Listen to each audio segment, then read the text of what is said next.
Voilà. Bonjour. C'est bon? On va y arriver. Désolé, on avait commencé, mais vous ne nous entendiez pas. Donc, on va peut-être repartir Ouais, sur allez, la première slide. Voilà. c'est parti. Alors, si vous avez des problèmes, n'hésitez pas à nous le dire, hein, parce que nous, on n'a aucun retour. Voilà, donc on disait donc cette année, contexte politique très particulier, donc du coup, une loi de finances particulièrement tardive. Euh, le fait d'avoir une loi de finances qui a été adoptée courant février, ça a rendu les choses particulièrement difficiles, notamment nous, pour permettre en fait d'anticiper, voilà, d'anticiper nos conseils, d'anticiper sur la nouvelle année, puisqu'en règle générale, dans le cadre classique, quand on a le projet de loi de finances tout de suite en amont, ça nous permet de dire à nos clients, bah, attendez, pour l'année prochaine, on sait qu'il va y avoir tel sujet ou tel sujet. Là, cette année, ça a été beaucoup plus compliqué, donc on a été très prudent. Voilà, mais aujourd'hui, ça y est, on a cette loi de finances. Alors, vous verrez, on l'a scindée, nous, dans notre présentation, en deux grandes parties. Donc, la première partie que je vais vous présenter, c'est sur toutes les mesures qui concernent les particuliers. Et Benjamin, après, vous fera plutôt les mesures entreprises. Donc, tout d'abord, alors là, on a refait un petit point, en fait, un petit point d'étape sur les réformes qui concernent la location meublée non professionnelle. Donc, en fait, il y a eu la loi Le Meur de novembre 2024 qui est venue, en fait, renforcer les outils mis à disposition des collectivités, notamment locales, pour encadrer beaucoup plus strictement les locations meublées de tourisme. Donc, aujourd'hui, on sait que la location meublée, elle commence à être dans le viseur du gouvernement, notamment par rapport bah, voilà, aux difficultés de logement qu'il peut y avoir dans les villes, etc. Aujourd'hui, c'est plutôt la location meublée saisonnière, donc de courte durée, qui est visée. Mais comme on vous le présentera après, on a aussi une réforme enclenchée donc sur la fiscalité, on va dire plus générale, de la location meublée non professionnelle, qui est aussi susceptible de vous impacter. Donc ici, simplement pour vous rappeler un petit peu dans les grandes lignes, en gros, les modalités en fait d'imposition et les différences en fait de seuil d'imposition et des abattements applicables au régime de la location meublée quand on est dans le régime micro-BIC. Donc il y a eu différentes évolutions, notamment l'année dernière. Il y avait eu un couac dans la rédaction de la loi de finances précédente avec du coup une tolérance administrative qui a été mise en place. Et en gros, aujourd'hui, donc on a une situation applicable aux revenus de l'année 2024, qui est ce que vous voyez dans la colonne de gauche, pour les seuils d'appréciation du régime micro-BIC pour les locations meublées. Donc, on voit qu'au niveau des meublés de tourisme non classés, pour les revenus dégagés sur 2024, on aura un seuil donc d'imposition au niveau des recettes de 77 700 avec un abattement à 50%. Ces seuils-là seront largement réduits à compter des revenus de l'année 2025, qu'on n'aura qu'un seuil de 15 000 euros et un abattement de 30%. Pour ce qui est des meublés de tourisme classés et des chambres d'hôtes, là, donc pour les revenus 2024, on est sur un seuil à 188 700 et un abattement à 71%, qui vont passer ensuite à 77 700 et 50% d'abattement pour les revenus 2025. Et ensuite, pour les autres types de location meublée, donc on va dire location meublée longue durée, on reste là aujourd'hui toujours sur le seuil de 77 700 avec l'abattement de 50%. C'est l'augmentation des restrictions en fait sur la location meublée saisonnière. Elle se retrouve donc à la fois au niveau fiscal, mais aussi sur tout un arsenal juridique aujourd'hui qui est développé par le législateur, donc notamment pour donner plus de moyens, donc typiquement dans le cadre des règlements de copropriété. Aujourd'hui, le règlement de copropriété devront stipuler expressément si la location meublée de tourisme elle est autorisée ou interdite dans l'immeuble. Et ensuite, les copropriétaires auront aussi la possibilité de modifier le règlement existant par le biais d'un vote à la majorité. Donc, il y a vraiment, voilà, on place aujourd'hui ce sujet au cœur de la vie des copropriétés qui peuvent, voilà, être largement impactées par le développement des locations saisonnières. Il y a aussi donc le développement, donc dans le cadre de la loi Le Meur, d'une procédure d'enregistrement en mairie, donc au niveau des locations touristiques, qui va être vraiment donc généralisée à l'ensemble donc sur l'ensemble du territoire français, avec des amendes qui sont de plus en plus sévères. Donc là aujourd'hui, on sera à 10 000 euros d'amende si jamais il n'y a pas eu d'enregistrement. Auparavant, c'était 5 000 euros. Et également la possibilité pour les communes de durcir en fait la durée maximale de location des résidences principales pour la ramener à 90 jours par an contre 120 jusqu'à présent. Donc voilà, on se rend vraiment compte qu'il y a une vraie volonté du gouvernement d'aider les collectivités locales à lutter contre le développement et la propagation voilà, des locations saisonnières. Il y a aussi donc le sujet de la réintégration des amortissements au niveau du calcul de la plus-value, mais sur lequel je reviendrai un peu plus en détail sur les prochaines slides. Donc là, on rebascule sur la loi de finances, donc pour 2025, donc avec les mesures qui concernent les particuliers. Les premières mesures, donc là, très classiques, c'est qu'on a une revalorisation des tranches du barème de l'impôt sur le revenu de 1,8%, où là, donc, on voit que les tranches du barème ont légèrement évolué, mais toujours avec des taux applicables qui vont de 0 à 45%. Le plafond, ça c'est un sujet qui intéresse nombreux de nos clients. Les plafonds pour la déduction des pensions alimentaires pour verser donc par les parents au profit de leurs enfants est lui aussi également revalorisé et il a été porté à 6 794 € pour l'année. Donc là, on vous a remis quelques éléments pour comprendre en fait la différence entre le taux moyen d'imposition, le taux marginal et le taux de prélèvement à la source. Donc le taux moyen d'imposition, c'est en fait le taux effectif auquel vos revenus sont taxés et en fait qui résulte de la moyenne de l'imposition qui est appliquée. Alors que le taux marginal d'imposition, quant à lui, c'est le taux dans lequel le taux de la tranche la plus élevée dont vous relevez. C'est pour ça que nous, très souvent, quand on fait des études, on raisonne avec une tranche marginale à 30, tranche marginale à 41%, par exemple, mais du fait de la progressivité de l'impôt, ça n'est pas votre taux moyen d'imposition. Voilà, donc c'est bien la différence entre les deux. Et le troisième taux, qui est aussi un sujet, notamment là ces derniers temps, suite aux modifications faites par l'administration fiscale, notamment depuis le début de l'année, c'est le taux de prélèvement à la source, qui lui correspond au taux moyen donc d'imposition de votre foyer, et qui va être calculé, enfin qui va vous permettre d'avoir le prélèvement sur vos revenus qui va être effectué et qui est calculé à partir du montant de l'impôt brut. Donc, comme nous, dans le cadre de notre la suivi de notre relation clientèle au quotidien, on a beaucoup de questions, beaucoup d'interrogations sur justement le mécanisme, le fonctionnement du taux de prélèvement à la source. Je ne vais pas re-rentrer. Voilà, là on vous a expliqué, enfin on vous a présenté de manière générale une chronologie, enfin la chronologie typique. Voilà, et ça peut parfois être assez compliqué pour les clients de comprendre en fait le décalage entre le taux de prélèvement à la source, son actualisation et le dépôt de la déclaration des revenus de l'année. Donc là, typiquement, si on reprend l'année 2024, donc on voit qu'en fait de janvier à août, le prélèvement à la source qui est appliqué sur les revenus perçus en 2024, donc les salaires, les retraites, il est calculé, en fait, il résulte du calcul qui a été fait à partir de la déclaration des revenus de 2022. Ensuite, au printemps, on dépose la déclaration des revenus 2023 et suite à cette déclaration, l'administration fiscale émet l'avis d'imposition et va recalculer un taux de prélèvement à la source toujours pour les revenus 2024, mais cette fois-ci à partir des revenus 2023. Et c'est ce taux de prélèvement à la source qui va s'appliquer de septembre 2024 à nouveau août 2025. C'est ce qu'on vous met sur la frise suivante. Voilà.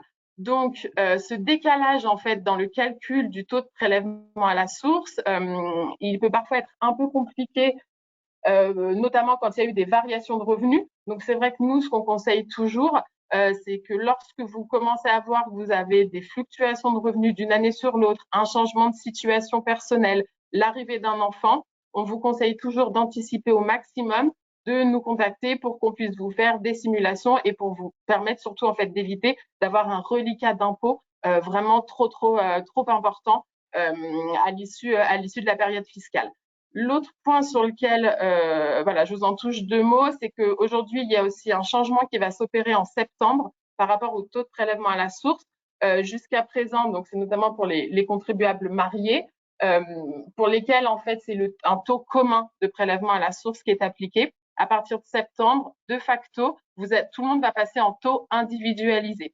Donc, il faudra à nouveau également bien l'avoir en tête. En septembre, si jamais vous voulez rebasculer sur le taux commun, ça sera à nouveau de vous rendre sur l'espace personnel impôt.gouv pour faire la manipulation et pour opter à nouveau pour le taux commun. Voilà. Donc, alors, l'une des principales mesures qui touchent les particuliers dans le cadre de la loi de finances, certains redevables, c'est la mise en place en fait d'une contribution différentielle sur les hauts revenus. Donc, jusqu'à présent, il y a ce qu'on appelle la contribution exceptionnelle sur les hauts revenus. Donc, c'est une contribution qui concerne les contribuables dont le revenu fiscal de référence, il est au moins égal à 250 000 euros quand vous êtes une personne célibataire ou 500 000 euros dans le cadre des couples mariés, et avec un taux qui oscille entre 3 et 4 %. Donc, cette contribution, comme souvent en France, elle avait vocation à être temporaire, mise en place il y a déjà un peu plus d'une dizaine d'années. Et pour l'instant, notamment compte tenu de l'état des finances publiques, il n'est pas forcément question de la supprimer.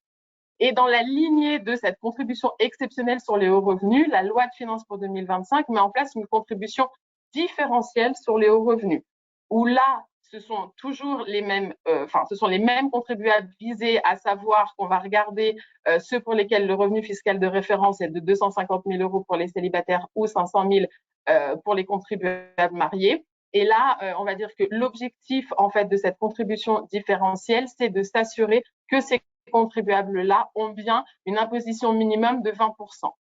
Donc, en fait, il y a tout un retraitement qui est appliqué. En fait, on va regarder le revenu fiscal de référence version retraité. Donc, on a des retraitements en interne à faire versus le montant de l'impôt sur le revenu, prélèvements sociaux, contributions exceptionnelles sur les hauts revenus payés. Et ensuite, il y aura un complément d'impôt. Si jamais on n'arrive pas à 20% d'imposition, un complément d'impôt sera dû. Le point très particulier de cette mesure, c'est que aujourd'hui, elle a vocation à s'appliquer uniquement pour les revenus de 2025 via le mécanisme d'un acompte. C'est-à-dire qu'on aura en fait l'obligation de procéder au versement d'un acompte de 95% au mois de décembre. Et en fait, cet acompte-là, il devra être calculé à partir des revenus réellement perçus de janvier à novembre et à partir d'une estimation des revenus sur le mois de décembre. Donc, en fait, il faudra vraiment, voilà, pour les contribuables qui pourront potentiellement être concernés par cette contribution différentielle, anticiper dès, on va dire, l'automne prochain sur les modalités de calcul de cette contribution en fonction des revenus perçus pour être sûr de bien procéder au versement de l'acompte, puisque le retard, en fait, ou le défaut de paiement de cet acompte entraînera une majoration de 20%. Et ensuite, de manière très classique, quand on déposera la déclaration des revenus 2025 en 2026, la régularisation sera faite dans le cadre de la liquidation de l'impôt sur le revenu, mis en place, calculé, pour cette année-là. Donc, il faudra, nous, on a prévu, de faire une petite communication à l'été, ou tout au moins à la rentrée pour bien sensibiliser tout le monde sur ces sujets. Donc, l'autre grand point, en fait, donc, de la loi de finances 2025, c'est donc l'aménagement de la réforme des modalités de calcul des plus-values immobilières pour les loueurs en meublé non professionnels. Donc, juste, je rappelle quelques petits éléments de contexte. Aujourd'hui, le régime LMNP, c'est un régime fiscal particulièrement favorable parce qu'en fait, il combine les avantages d'imposer des revenus dans la catégorie des bénéfices industriels et commerciaux, donc qui permet notamment pour ceux qui se placent dans le cadre du régime réel de pouvoir déduire l'intégralité de leurs charges et également l'amortissement du bien, et également à la revente du bien de pouvoir de se placer en fait sur le régime des plus-values immobilières des particuliers, donc avec un abattement pour durée de détention au bout de la 5e année et une fiscalité, un impôt sur le revenu à 19% et 17,2% de prélèvements sociaux. Donc c'est un régime vraiment, un régime de faveur, donc sur lequel la loi de finances revient, plus précisément en fait sur les modalités de calcul de la plus-value. C'est-à-dire qu'aujourd'hui, la volonté du gouvernement, c'est en fait de rétablir un peu de cohérence fiscale quelque part et de se dire, OK, vous êtes imposé dans le cadre du régime des BIC, dans le cadre des la plus-value devrait davantage être imposée comme une plus-value plutôt professionnelle plus que particulier. Donc aujourd'hui, pour arriver, on va dire, à rétablir cet équilibre-là, on doit désormais du coup réintégrer dans le cadre en fait du calcul de la plus-value les amortissements qui auront été fiscalement déduits dans le cadre de l'activité de loueur en meublé non professionnel. Donc vous verrez après, on vous a mis un petit exemple pour vous chiffrer, vous donner un peu une idée de l'impact.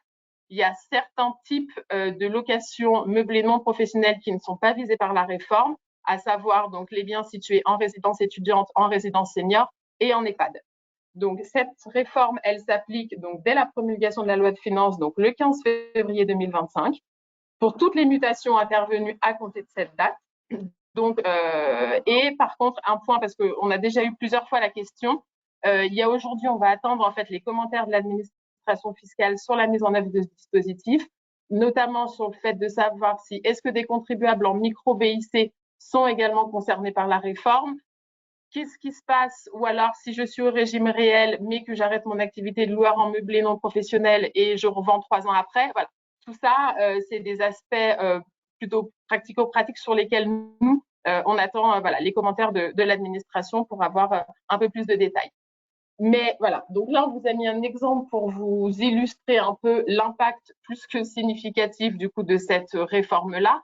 Donc, on voit que avant, voilà, on a pris le cas en fait d'un bien qui aurait été acheté, voilà, 400 000 euros, affecté pendant 15 ans à l'activité de LMNP, où on a pu déduire en totalité les amortissements afférents au bien dans le cadre de la détermination des revenus, et qui ensuite à terme est revendu 600 000 euros.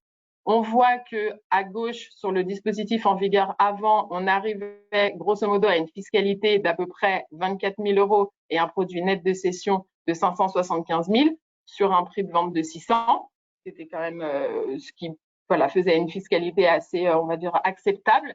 Versus aujourd'hui, donc avec cette obligation en fait de venir déduire les amortissements du prix d'acquisition d'origine. Donc là, c'est ce que vous voyez au début. On voit le prix de revient de 400, on vient déduire les amortissements donc de 216 000. On se retrouve mécaniquement avec un prix de revient beaucoup plus faible que dans la version antérieure, et donc mécaniquement une plus-value brute imposable beaucoup plus conséquente. Et là, on voit qu'on passe d'à peu près 24 000 euros de fiscalité à plus de 70 000, donc un surcoût fiscal de 47 000, voilà, qui est quand même loin d'être négligeable. Alors, ce surcoût, il peut être atténué avec le jeu des abattements pour durée de détention qui aujourd'hui ne sont pas remis en cause dans le cadre du régime des LMNP. On se dit donc plus on va garder le bien longtemps, plus on aura un abattement conséquent, et voire après 22 ans, vous êtes totalement exonéré d'impôt sur le revenu. Mais voilà, il faut quand même garder en tête qu'aujourd'hui, le régime de plus-value est de moins en moins favorable, et ça s'inscrit quand même plus globalement dans la démarche de venir retravailler un peu ce régime fiscal de faveur dont bénéficient les loueurs en meublé non professionnels. L'autre grande, on va dire, nouvelle mesure qui a été un peu, voilà, qui a été un peu, enfin, qui a en tout cas, qui est quand même, voilà, qui a un certain impact en matière d'LMNP, c'est la suppression du crédit d'impôt pour les frais de tenue de comptabilité.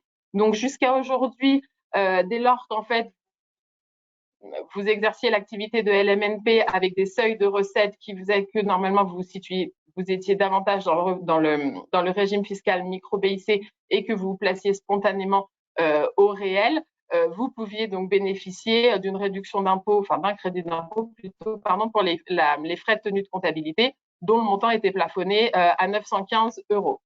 Ce crédit d'impôt, donc, il a été totalement supprimé à compter du 1er janvier 2025 dans le cadre de la loi de finances. Ce qui fait qu'en fait, nous, on a eu le cas de clients en fait qui avaient payé déjà leur adhésion au centre de gestion agréé et qui, en fait, du coup, quoi qu'il en soit, ne peuvent pas obtenir restitution et ne pourront pas bénéficier du crédit d'impôt, voilà, pour cette année et voilà, et pour le futur. Donc après ça, cette suppression-là, en fait, elle vient un peu clore le chapitre des modifications législatives pour tenir compte. Ça a d'abord commencé avec la suppression de la majoration de 1,25. Voilà, donc c'est vraiment là, c'est entre guillemets le coût un peu ultime sur les centres de gestion agréés. Ensuite, une autre mesure intéressante, c'est celui en fait de la prolongation en fait de l'application de l'abattement sur les plus-values de cession pour les dirigeants qui partent à la retraite. Aujourd'hui, en fait, c'était un dispositif qui arrivait à son terme au 31 décembre 2024. Donc voilà. Et la loi de finances, en fait, l'a prorogé sur une durée assez conséquente. Donc, ça nous permet aussi d'avoir de la visibilité. Donc, ce qui est important pour permettre aux dirigeants de s'organiser. Et aujourd'hui, on sait que cet abattement fixe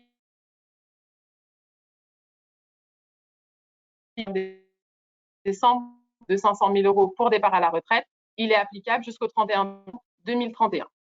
Autre petit point sur lequel également revenir, c'est d'avoir également en tête qu'en fait, cet abattement fixe de 500 000 euros s'applique par contribuable. Donc, c'est-à-dire que notamment, lorsque vous êtes dans le cadre d'un foyer fiscal avec une imposition commune des époux, on peut, alors après avoir en fonction du régime matrimonial, etc., mais cet abattement fixe de 500 000 euros, dès lors que chacun des deux époux remplit les conditions, on peut très bien avoir un abattement fixe pour monsieur et un abattement fixe pour madame. Donc, avoir les 2 fois 500 000 euros dès lors que chacun des époux remplit l'intégralité des conditions. Ensuite, là, mais c'était plus, on va pas rentrer dans le détail de ces mesures qui sont donc qui concernent l'actionnariat des salariés et des dirigeants, mais c'est simplement pour avoir un petit peu la mécanique du législateur en tête. Donc aujourd'hui, voilà, il y a eu 2 réformes qui vont concerner, qui concernent en fait le traitement fiscal des management packages et après plus précisément des BSPCE, où l'idée aujourd'hui en fait du gouvernement, donc ça, ce sont des mesures qui sont très techniques sur le plan fiscal, mais simplement pour avoir en tête qu'aujourd'hui, on va avoir 2 régimes d'imposition qui vont coexister, puisque l'intention du législateur, c'était de lutter contre, on va dire, des utilisations un petit peu détournées de ces mécanismes-là, et notamment d'un régime qui peut parfois sembler un peu de faveur, avec des modalités d'imposition, avec une catégorie d'imposition plutôt dans le cadre des plus-values de cession de valeurs mobilières, et non pas dans la catégorie des traitements et salaires. Donc aujourd'hui, ces réformes-là sur les management packages et sur les BSPCE, elles visent clairement en fait à avoir en tête que lorsqu'on est dans le cadre de ces outils d'intéressement-là, la fiscalité qui va se dégager, elle va nécessairement comprendre 2 pans. Il va y avoir une partie du gain qui sera considéré comme étant de nature salariale et qui de facto du coup sera imposé dans le cadre donc en traitement et salaire, et une autre partie du gain qui sera lui qualifié de nature patrimoniale et qui lui relèvera du régime d'imposition des plus-values de cession de droits sociaux. Donc voilà, donc après il y a tout un tas de retraitements à faire, etc. Mais c'est vraiment garder en tête aujourd'hui que ce sont ces 2 régimes-là qui coexistent sur un même outil d'intéressement en matière d'actionnariat des salariés. Donc là, on vous a mis aussi également quelques mesures un peu significatives, on va dire, qui concernent différents dispositifs. Il y a notamment donc le relèvement en fait des plafonds pour les réductions d'impôts pour tout ce qui touche notamment les associations d'aide aux personnes en difficulté, ou encore les associations qui viennent en aide aux personnes victimes en fait de violences conjugales, où là, en fait, on a des plafonds de réduction d'impôts qui ont été augmentés et qui sont légalisés à 1 000 euros de dons pour ces deux types d'organismes, avec donc une réduction d'impôts de 75%. Petite particularité, la loi de finances ayant été promulguée au 15 février, ces nouveaux plafonds s'appliquent pour les dons réalisés après le 15 février. Il y a également donc la réduction donc, de 75% pour les dons à la Fondation du patrimoine. Aujourd'hui, ce dispositif-là, il a été élargi puisqu'il ne concerne plus que la Fondation du patrimoine, mais de manière générale, toute organisation, association reconnue d'utilité publique et qui œuvre en faveur donc de la protection du patrimoine, notamment du patrimoine religieux. Il y a aussi le renforcement des obligations déclaratives sur les crédits d'impôt pour les emplois de salariés à domicile.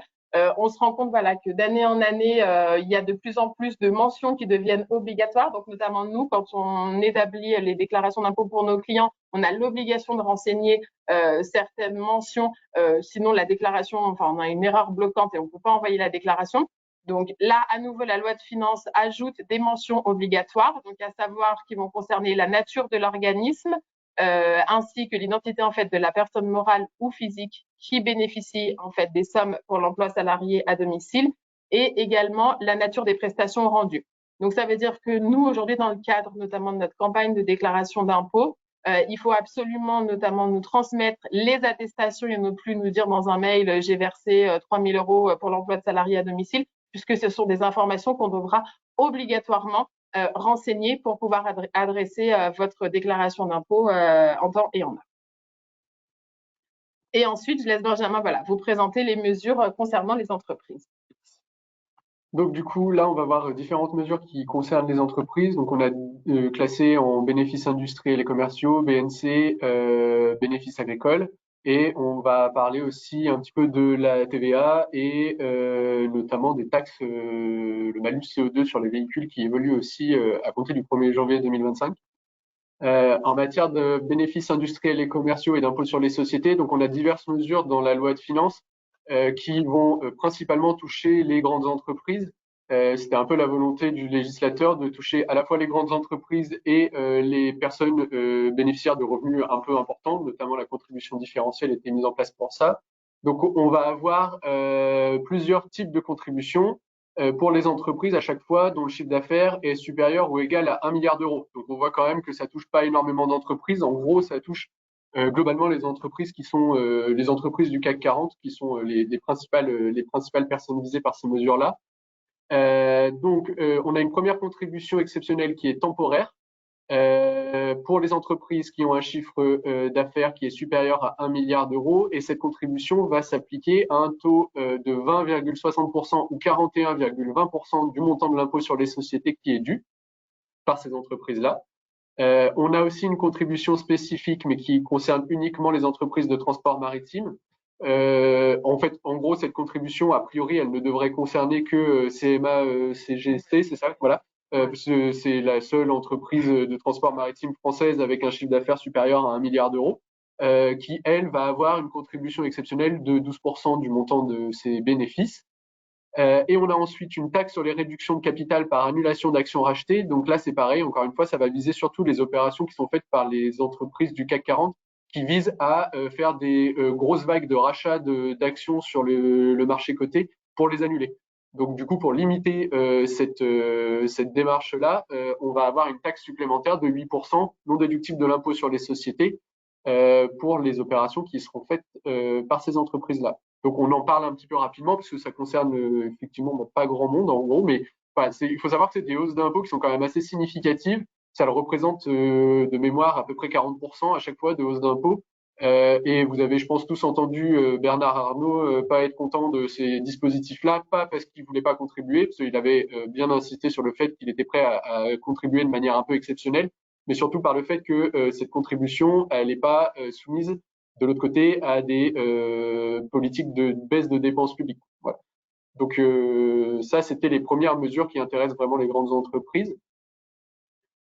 Après, en matière d'autres mesures, il n'y a pas grand-chose de particulier. Vraiment, en fait, la loi de finances, comme vous l'aurez constaté, aujourd'hui, elle vise quand même principalement les gros revenus et les grosses entreprises.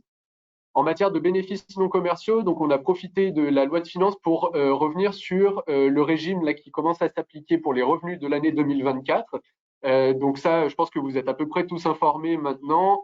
Ça concerne les dirigeants de sociétés d'exercice libéral, donc les médecins, les chirurgiens, les dentistes, tous ceux qui sont potentiellement les pharmaciens, mais on ne sait pas trop, mais a priori les pharmaciens sont concernés aussi.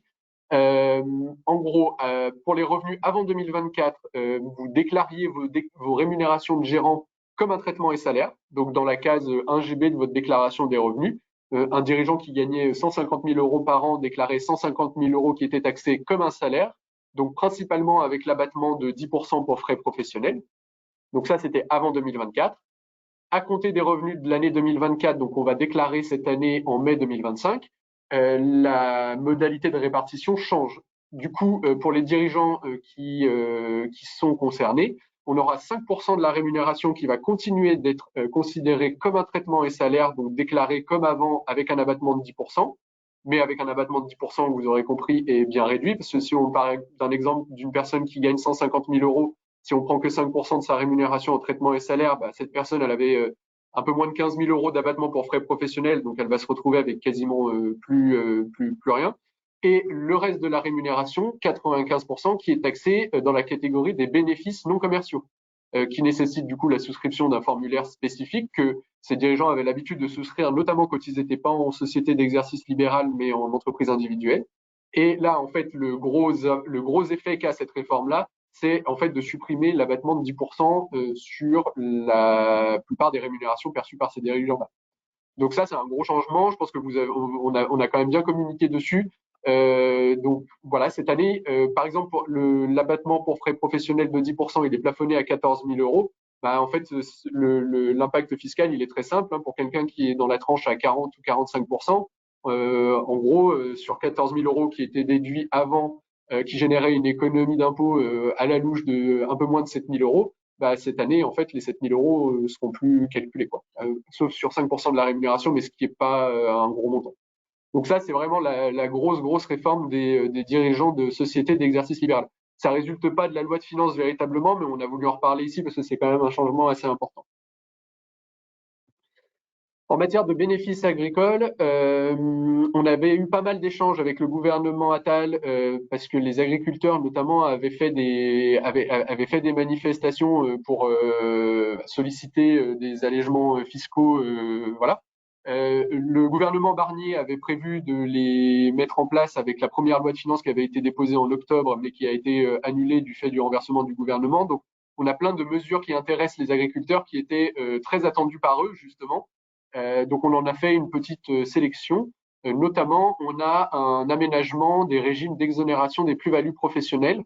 Donc un agriculteur aujourd'hui qui céderait son entreprise agricole au profit d'un jeune agriculteur peut être exonéré d'impôts intégralement lorsque ses recettes sont inférieures à 450 000 euros et partiellement lorsque ses recettes sont comprises entre 450 et 550 000 euros.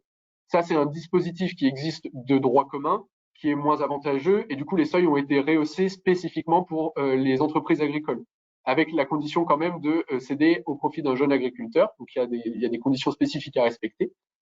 On a aussi le dispositif d'exonération des plus-values professionnelles en fonction de la valeur des éléments cédés qui est élargi sous condition, avec une exonération totale d'impôt lorsque la valeur des éléments transmis est inférieure à 700 000 euros contre 500 000 euros en régime de droit commun. Donc on a une hausse significative du seuil à partir duquel jusqu'auquel on peut être exonéré. Et on a une exonération partielle lorsque la valeur de cession elle est inférieure à 1 200 000 euros contre 1 million en régime de droit commun.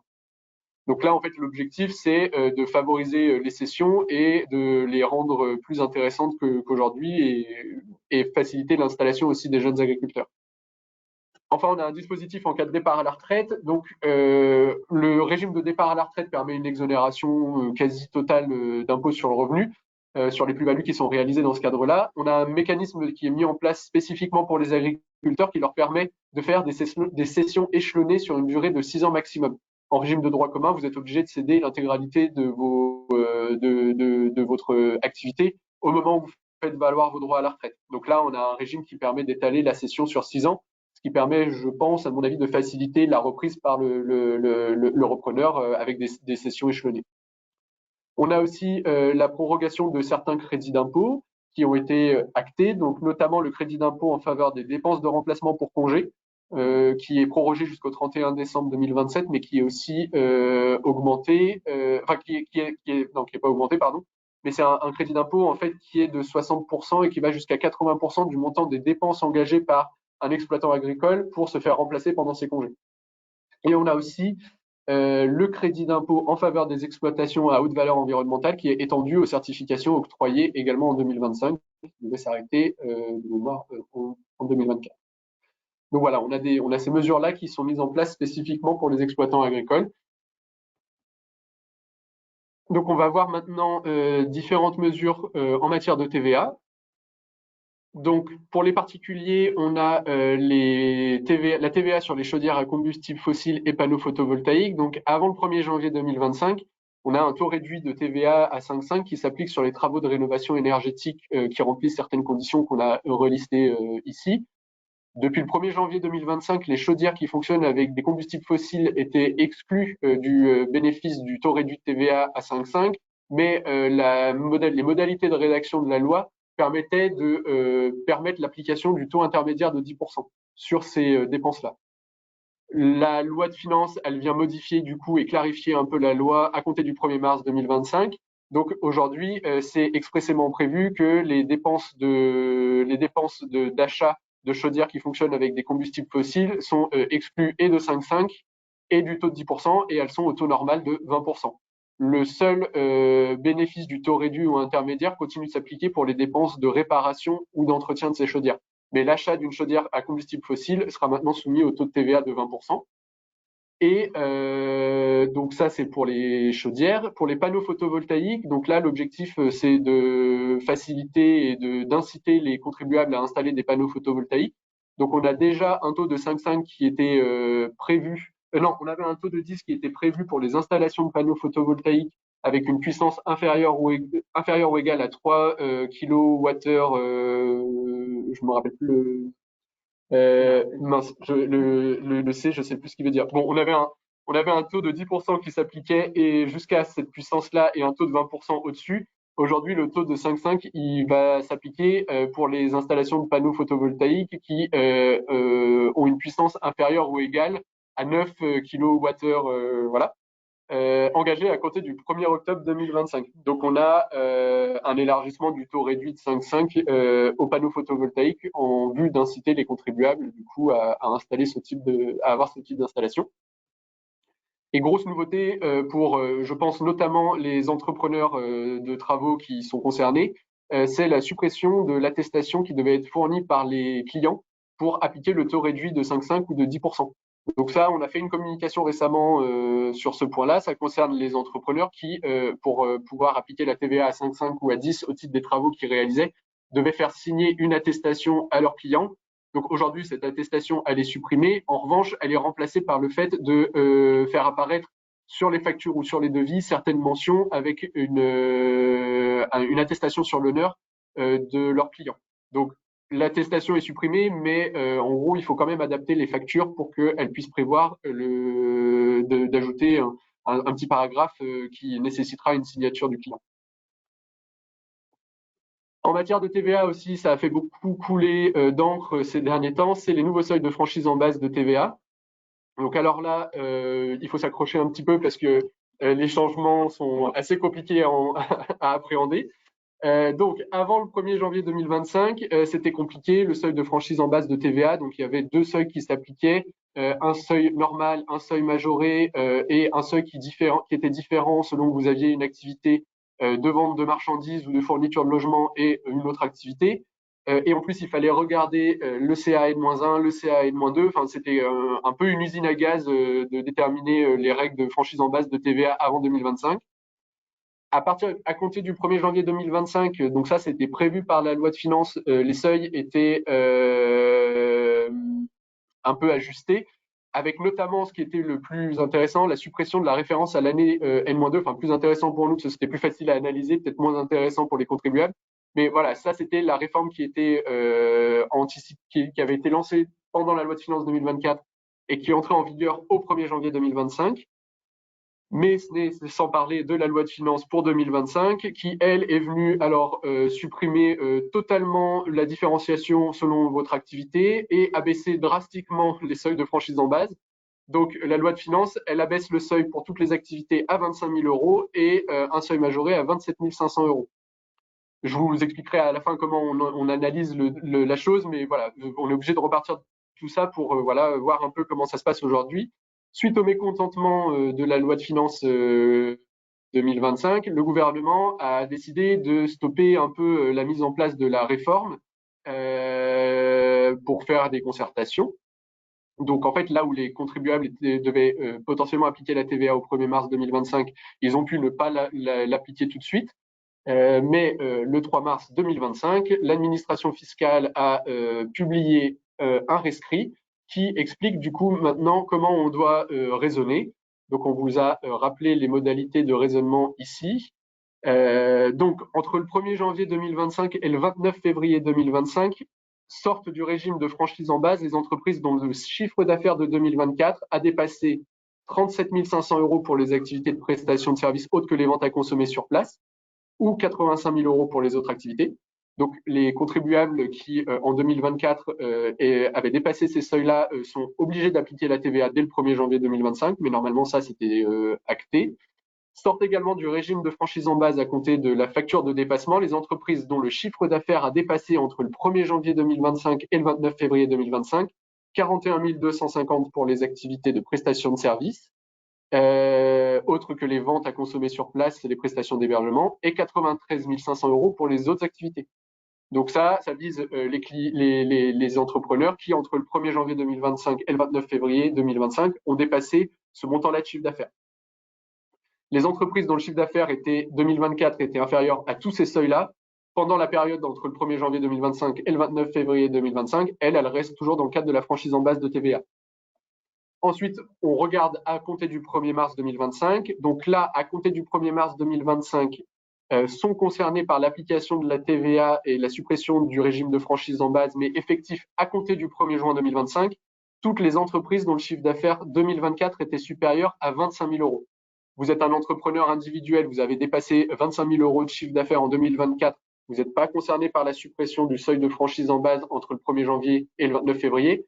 En revanche, à partir du 1er juin, vous allez être obligé d'appliquer la TVA compte tenu de la réforme et du rescrit de l'administration fiscale. La franchise en base, elle va aussi cesser de s'appliquer à compter du mois de dépassement pour les entreprises dont le chiffre d'affaires 2024 était inférieur à 25 000 euros, mais dépasse 27 500 euros en 2025. Donc là, vous êtes un entrepreneur individuel. Dès lors qu'en 2025, vous dépassez 27 500 euros de chiffre d'affaires, vous devez appliquer la TVA sur la facture qui vous fait dépasser ce seuil-là. Et la franchise en base de TVA, elle est en revanche maintenue pour toutes les entreprises dont le chiffre d'affaires 2024 était inférieur à 25 000 euros et demeure inférieur à 27 500 euros en 2025. Si vous êtes une entreprise individuelle et que vous dépassez 25 000 euros, 27 500 euros en 2020, vous êtes entre 25 et 27 500 euros en 2025, vous êtes par contre tenu d'appliquer la TVA à compter du 1er janvier 2026. C'est un peu compliqué à expliquer, mais du coup, n'hésitez pas à vous référer à ce PowerPoint si jamais vous avez une interrogation par rapport à ça, ou à revenir vers nous si jamais vous voulez qu'on échange sur votre situation et voir du coup comment vous devez anticiper le passage à l'application de la TVA. Donc ça, grosse réforme. Les raisons de cette réforme, en fait, elle est simple, c'est que la TVA elle est harmonisée au niveau de l'Union européenne aujourd'hui, et on se rend compte que la France, elle avait des seuils en fait de franchise en base qui étaient bien plus élevés que dans les autres pays. Et du coup, il y avait des disparités entre les différents pays selon que vous étiez entrepreneur avec des activités en France, à l'étranger. Et donc l'objectif de baisser à 25 000 euros, c'est de se mettre dans la moyenne des pratiques des autres pays de l'Union européenne. Voilà, donc c'est ce qui explique en fait les raisons de ce changement. Il faut savoir qu'en matière de TVA, de toute façon, aujourd'hui, c'est harmonisé au sein de l'Union européenne. Donc, toutes les réformes qui interviennent en matière de TVA, elles sont généralement mises en place pour se conformer au droit européen, qu'on respecte pas toujours du coup au niveau de la France.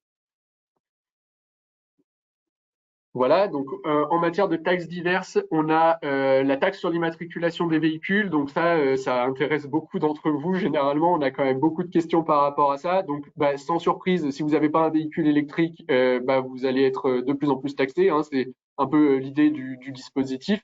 Donc, il y avait eu déjà pas mal de modifications à compter de la loi qui avait été mise en place par la loi de finances pour 2024. On continue dans le même schéma. À compter de 2025, on a le seuil de déclenchement du malus CO2. Donc le malus CO2, c'est une taxe que vous payez à l'immatriculation d'un véhicule. Donc ce malus, en fait, le seuil d'application de ce malus va être abaissé progressivement entre 2025 et 2027. Donc va s'appliquer de manière plus facile, du coup, c'est ce que ça veut dire. Et le montant maximal de la taxe va, lui, être rehaussé progressivement entre 25 et 27 pour atteindre quand même 90 000 euros pour les véhicules les plus polluants, donc avec plus de 189 grammes de CO2 par kilomètre.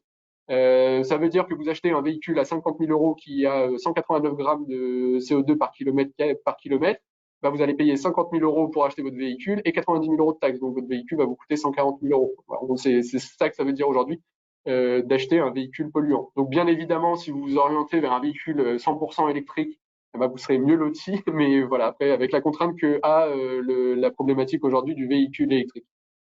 Pour le malus au poids, c'est un petit peu pareil. Donc, à partir de 2026, chaque tranche du barème est abaissée de 100 kg. Donc, ça veut dire que le malus au poids va s'appliquer de manière plus facile, avec un seuil de déclenchement qui passe de 1600 kg à 1500 kg. Le barème, lui, en revanche, reste identique et il n'évolue pas.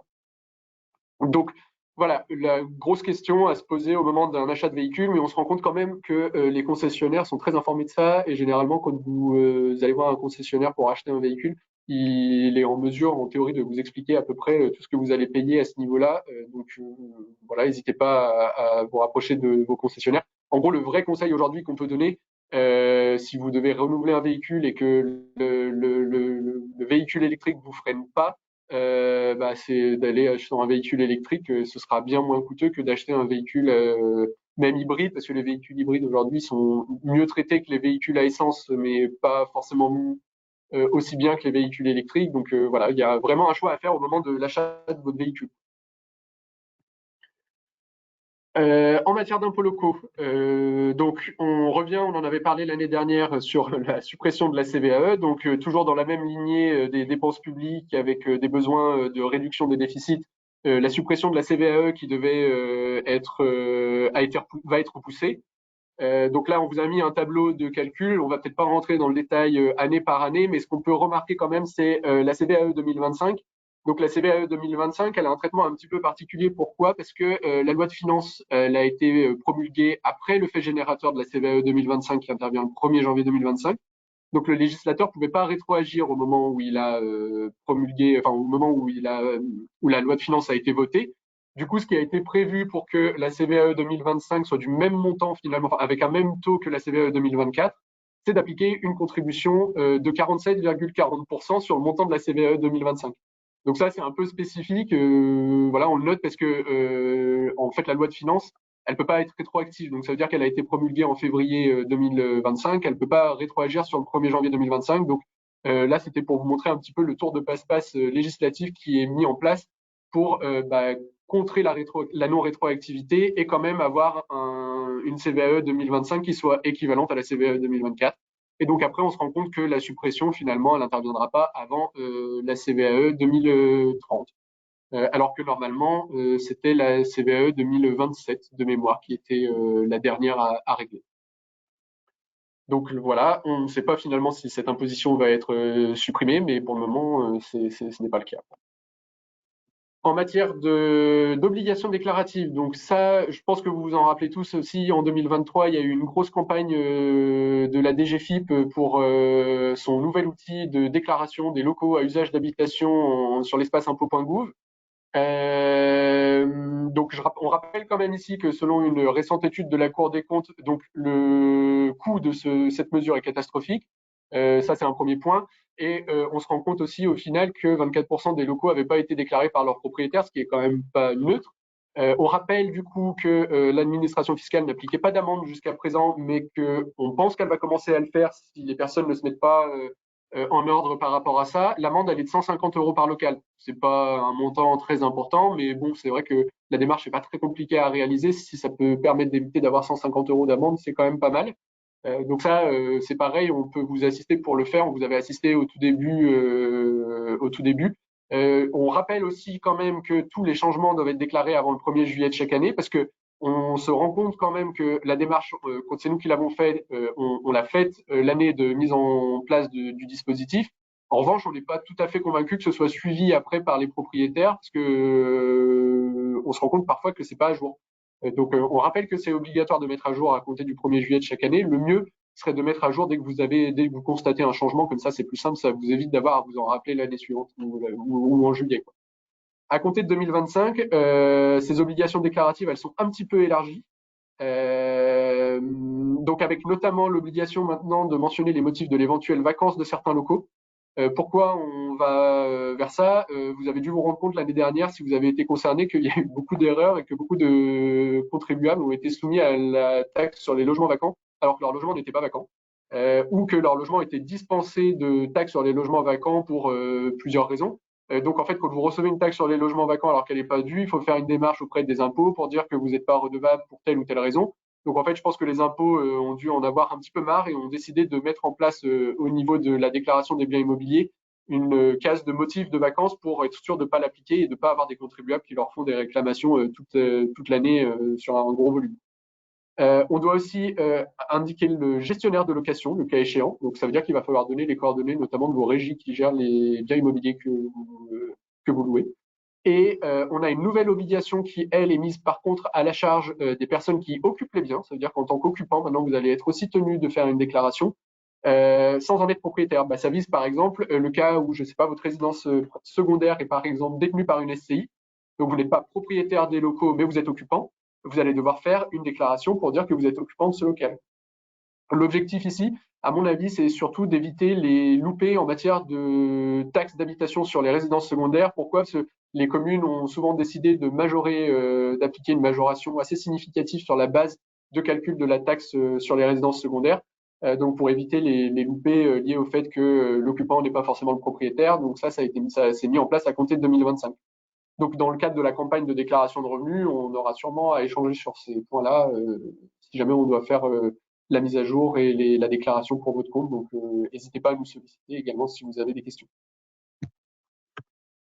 En matière de droit d'enregistrement, du coup, je te laisse reprendre les droits d'enregistrement. Il y a donc du coup, il y a un nouvel abattement qui a été donc mis en place dans le cadre donc de cette loi de finances.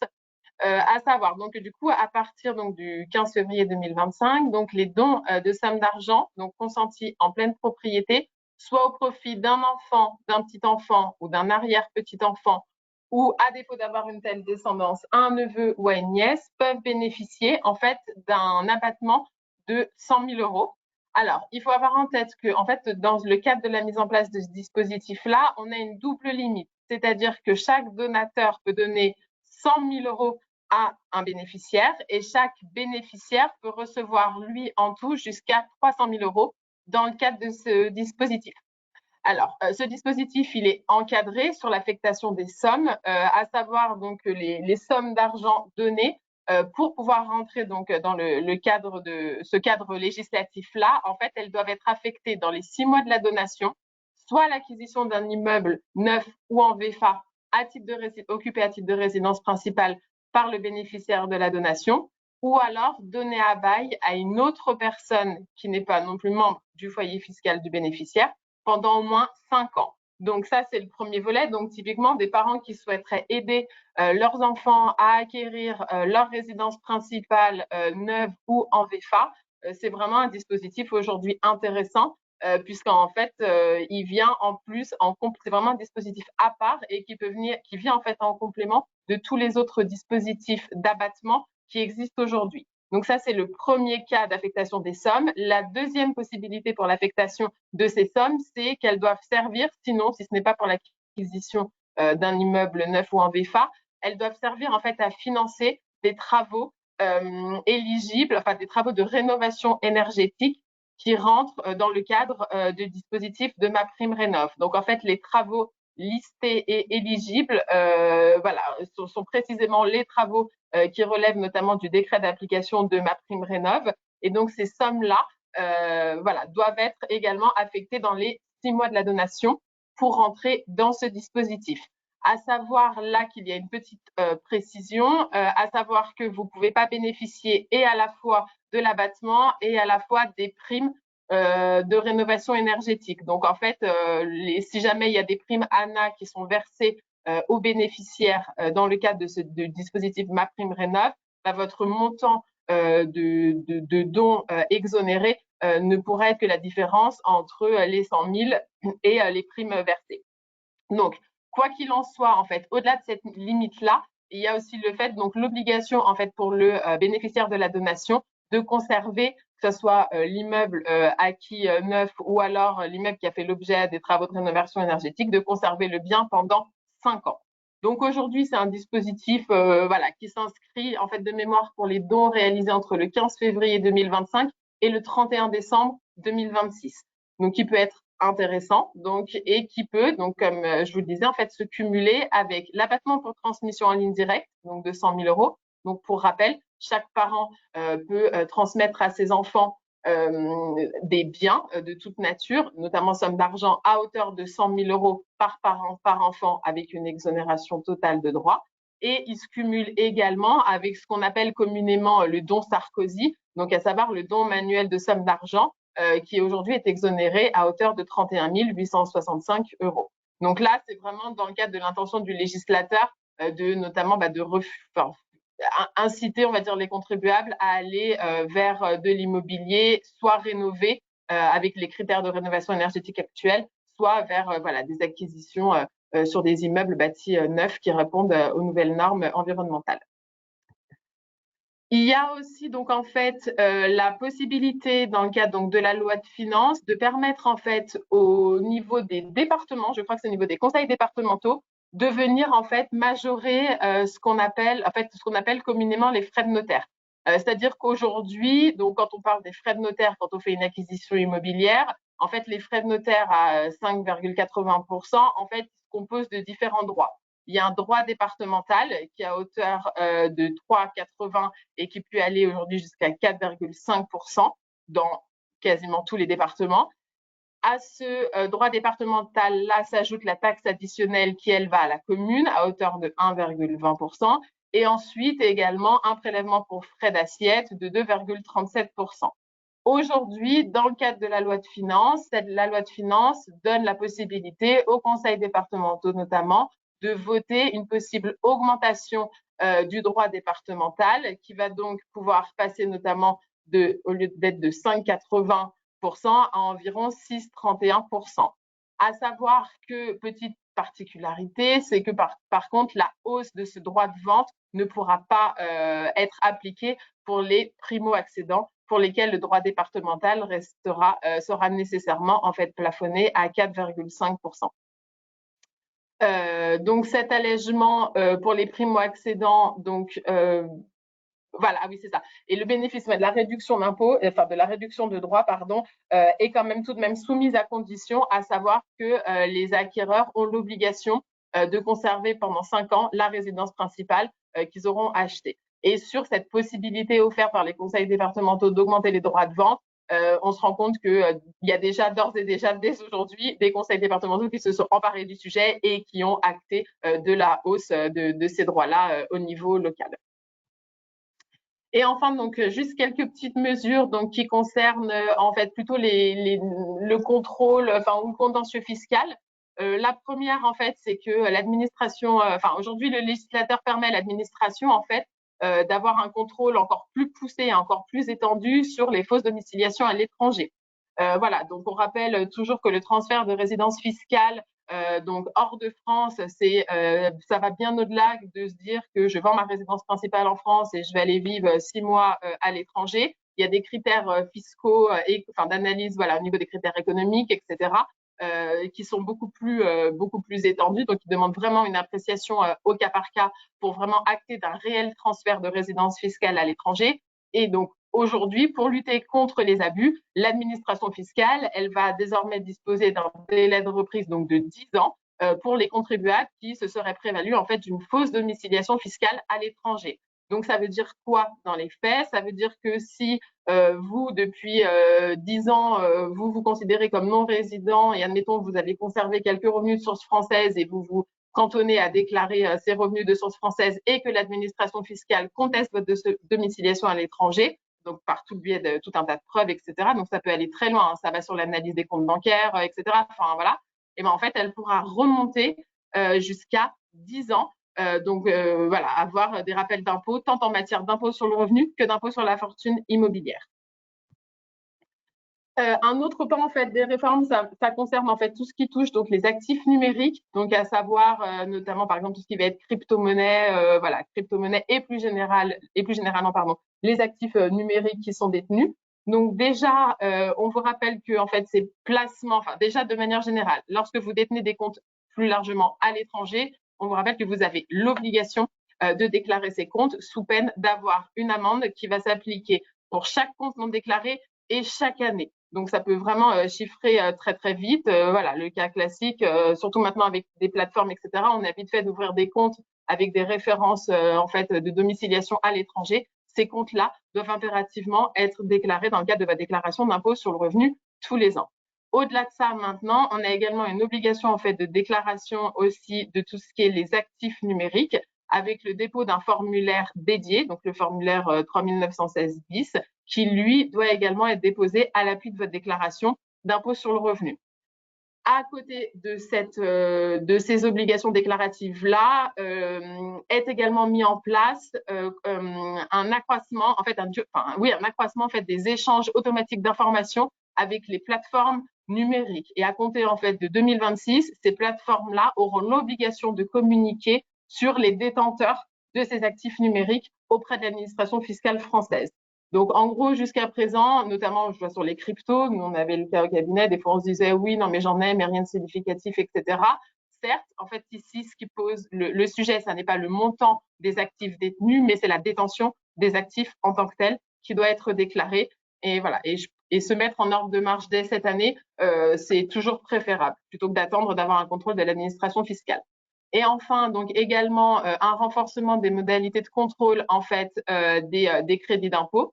Donc à savoir qu'aujourd'hui, on n'adresse plus la copie des attestations fiscales pour justifier des crédits d'impôt, mais l'administration fiscale a la possibilité de nous demander des éléments justificatifs sur ces dépenses-là. Donc aujourd'hui, en fait, on aura donc désormais donc 30 jours effectivement pour répondre à l'administration fiscale et en cas de défaut de réponse dans le délai de 30 jours, donc aujourd'hui on a vraiment un cadre juridique strict, figé, et bien l'administration fiscale serait en droit de nous refuser l'octroi du crédit d'impôt. Donc il faut vraiment donc bien surveiller toutes les demandes qui pourraient arriver de la part de l'administration fiscale, notamment via votre messagerie personnelle sécurisée sur impôt.gouv et surtout en fait en amont dès lors, enfin, bien en fait collecter chaque année l'ensemble de vos attestations en matière de crédit d'impôt, nous les transmettre à nous dès lors qu'on s'occupe d'établir votre déclaration et bien les conserver. Voilà, comme ça, on sait qu'en cas de demande, on peut répondre et on sera dans le fameux délai de 30 jours.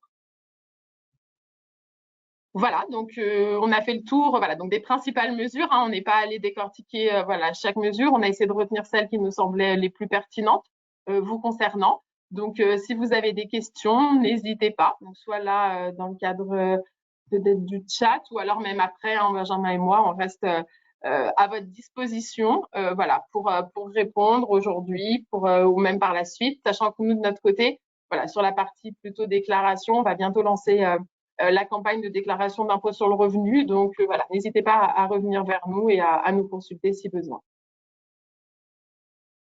Ben, merci à tous. Je crois qu'on a nos coordonnées à un moment. Ouais, voilà, on page, vous met nos coordonnées ici au cas où pour que vous ayez le temps de les prendre. Et oui, effectivement, on reste à votre disposition. Bonne journée. Merci, bonne journée. Au revoir.